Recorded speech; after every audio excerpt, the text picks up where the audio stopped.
I met my husband 6 years ago when we both had just graduated college.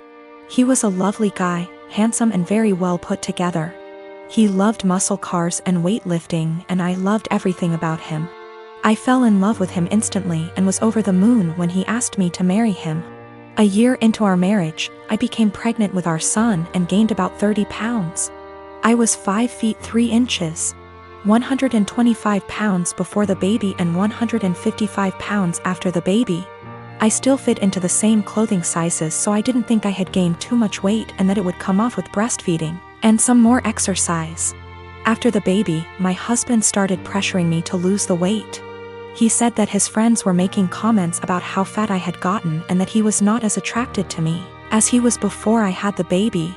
He gave me an ultimatum that I either would have to lose the 30 pounds in 6 months or he would leave me. I was very upset about the demand, but I didn't want to lose him, so I tried my hardest to lose the weight. Every day for months I would wake up and go to hot yoga for 90 minutes. After I got home from work, I would run or do some bodyweight exercises. I tried to keep my calorie count below 1200 so that I would lose 2 or more lbs per week. The weight slowly but surely started to come off and I was back down to 130 pounds by the end of the 6 months. My husband was happy and things looked like they would be okay. After I lost the weight, I noticed a shift in the attitude of my husband's friends. Most of them are perfectly nice guys, but a few of them are absolute pieces of shit, the same ones who called me fat. Once I returned to my old weight, these friends started to make comments about me and how sexy I was. I told my husband to make them stop and he said that he would speak with them, but the rude comments never stopped. I channeled all of my frustrations into working out and I lost an additional 15 pounds of body fat and got more toned. This past weekend, my husband's friends were over at the house and one of them grabbed me and tried to grope me. I told my husband, and even though he was angry at his friend, he was still angry at me. My husband said that I was leading his friends on by losing so much weight, and that I was trying to make myself skinny so that I could cheat on him. I was disgusted by this accusation and packed my bags and left for my mom's house. Last night, my husband called me and begged for me to come back home. He says that he knows that he was unfair and that he won't let his friend come over anymore. But I am so tired of dealing with this that I'm not sure I want him back. He's the one that told me to lose weight. But now he's blaming me for being too skinny and I'm afraid he's going to make me develop an eating disorder. But I also still love my husband and it hurts me to be apart from him. My son is almost 17. This Christmas we bought him an expensive computer gaming chair, as he plays a lot of online multiplayer shooters. My son has some anger issues, which he's currently in therapy for, and these shooters tend to bring out his temper more than normal. However, for the past few months he's been keeping it together well, so I figured the chair might be a fair present. I was wrong, because the day after Christmas he was gaming, started to have bad luck. He was losing his patience. This culminated in him screaming insults and then picking up his chair and slamming it into the ground, breaking the back of it. After talking him down, we had a very serious conversation about him no longer being allowed to play multiplayer games while under my roof until his therapist feels comfortable with his progress, talked about coping mechanisms, etc. However, I made it very clear this was unacceptable and he would be grounded. We've had these heart-to-hearts many times, so it's not like every time he has an outburst I'm making light of it. It's a serious issue and treated like such. However, when he came to me later that day and told me he'd like me to replace the chair because it was a gift, he really liked it and it would only be fair, the frustration, disbelief and disappointment in his behavior boiled over and I started laughing hysterically. As in a full laughing fit, barely able to breathe or talk. The more he'd plead his case, the harder I'd laugh. Repeatedly asking him how it was fair in his mind to have me replace a gift I paid for that he broke in anger. This obviously pissed him off more, which led to him getting emotional, but I just couldn't seem to stop myself. I tried walking out of the room and asking him to drop it, but every time he'd say, "But I need a chair," or "What am I supposed to do now?" I'd laugh again. I tried explaining that I'm not laughing at his feelings.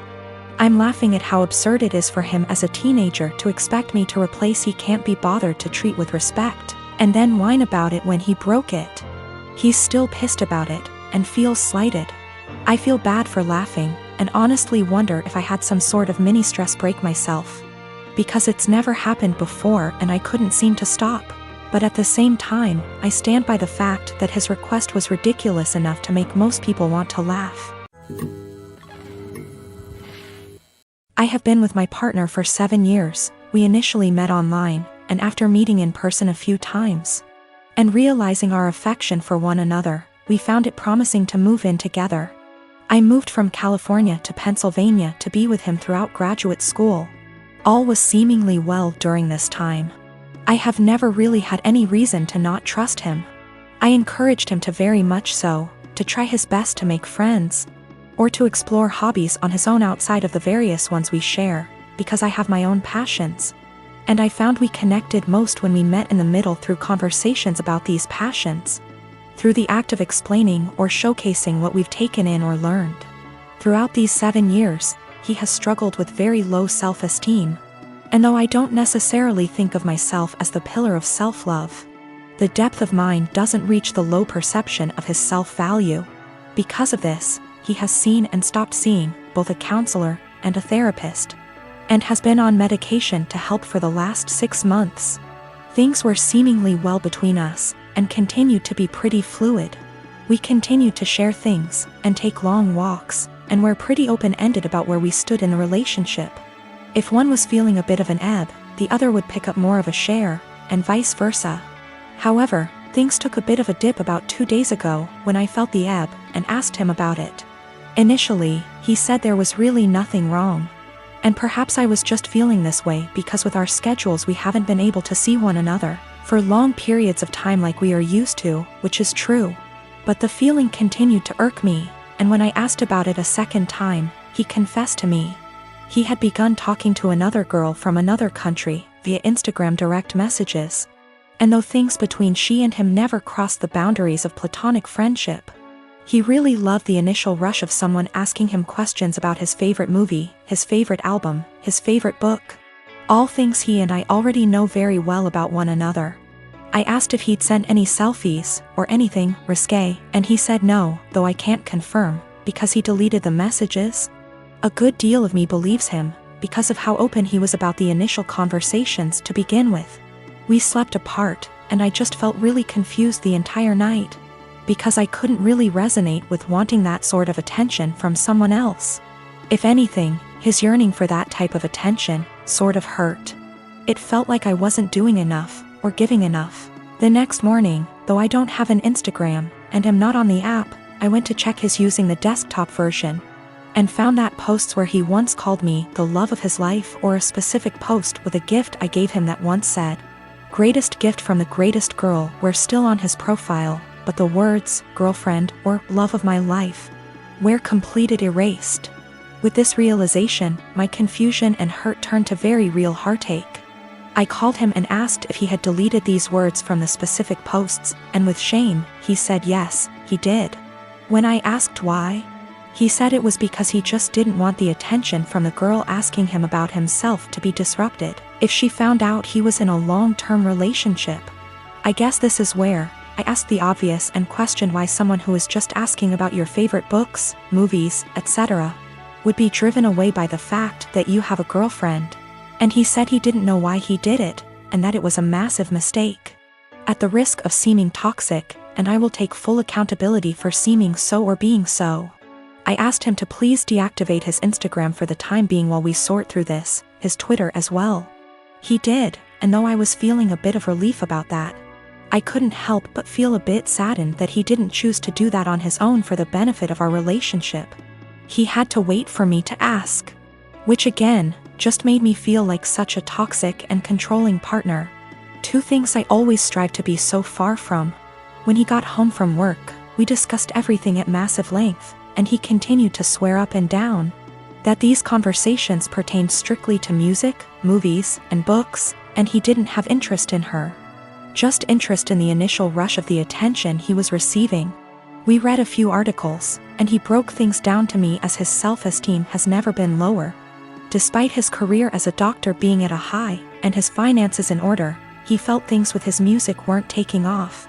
And with that came a feeling that he wasn't special, and it was nice for someone to make him feel that way. I felt shame and asked him if I wasn't doing enough or giving enough to him to make him feel that way. He said, I defiantly was. But my love, and attention and affection, became a pillar he could rely on, and got used to, so with new attention came a rush. And he liked that. I asked him if he wanted to be single, and find that rush in dating new people. And he kept insisting that that's so far from what he wants. He wants to remain a couple, and do all he can to work on these things together. Though I can't help but correlate that feeling he enjoys with the feeling of a first date. Which hurts, of course. I told him I didn't really see how we could move past this because there was nothing much for me to make an attempt to work on moving forward. This seems to be a self-stemming problem that I emphasize with, but just don't want to be on the receiving end of the counter effects. So though it is incredibly uneasy to begin to think of how difficult it'll be to begin again, it is just as difficult to think about how difficult it would be to stay and try to rebuild back up an issue that I feel like just a bystander. When it comes to, this has all been very painful, and if this comes to an end, I just want it to be as civil and as possible. He deserves to love himself, but not at the expense of the love we have between us. I deserve love that is stable and comforting, and not laced with newfound paranoia. Despite this all, my heart is still very much in this, of course, and he has been very vocal about how it was just one mistake. Nothing happened, we can work through this, etc. And I secretly keep hoping he will make a step, any step really, to showcase these words and implement action. Seek a new therapist. Find the two of us a relationship counselor, buy a book on self-help or on how couple conquer affairs, anything at all. Without me having to be the one to ask him. I just want him to have that yearning that he continues to say he has, but instead of saying it, I was him to show me. That makes me irrational or just plain dumb. I believe to be in a state where I can handle either answer. Or something completely different just the same. Do all think I'm blowing something completely out of proportion? Given how this was an exchange of conversation between him and another girl for just a few days. And his erasure of me on his profile was only for about 2 days? This has been a first in this relationship. This has been a first in my life, truthfully. I just felt completely vulnerable and isolated. I have a cousin by marriage, husband's cousin, that's 22 and dying of cancer. It was always her dream to marry and be a mom, and now that's not going to happen. It's hard on everyone. She has a much older fiancé, 30 years, and they had a symbolic wedding so she could have the experience. They started looking for ways to get access to a baby that she could take care of and experience some level of child care that way. But with 2020 and ethics in general, there's not a lot of ways to do that safely. My husband and I have the first and so far only children of our generation, who are 10 months and 23 months old. I had hopes that it wouldn't happen, but her parents asked me if she / they could borrow my younger baby for a few weeks. The cousin and her fiancé would basically be play acting having a baby. Her parents would also join in on pretending. There would be photo shoots and everything. This makes me really uncomfortable. It's really creepy. I cannot understate how creepy I think this is. I know that her not getting to live her dreams is sad, but I don't think this is the answer. I'm worried it will be traumatic for my baby. She's almost a year old and will, well, notice that her entire family will just vanish overnight for what will seem like forever. She's also still nursing, and they don't really seem to care about this factor. I'm really worried about problems down the road. This is setting a dangerous precedent of my child living under other guardianship. Her parents will have time to get attached, and they could try to use that for familial pressure if not legally. Her fiancé is also a wild card in that regard. I said no, and my husband's entire family is hounding us about this because her time is running out and it's time sensitive. They say we're being selfish. They say that we could use this as a free vacation and bond with our older child because I popped them out so close together. They want to compromise now by letting me come by a few times a day to bring milk. We still don't want to do this. Yesterday afternoon, we got an email from the cousin's parents offering actual dollar amounts for us to agree. We got enough from that to file a police report and at least get the threat in writing. We also had a call with my husband's parents and his siblings to basically clear the air. Apparently what they were telling people they asked for and what they were actually asking for were very different. Everyone on that call now had them blocked on social media except for mother-in-law, because of the cousin.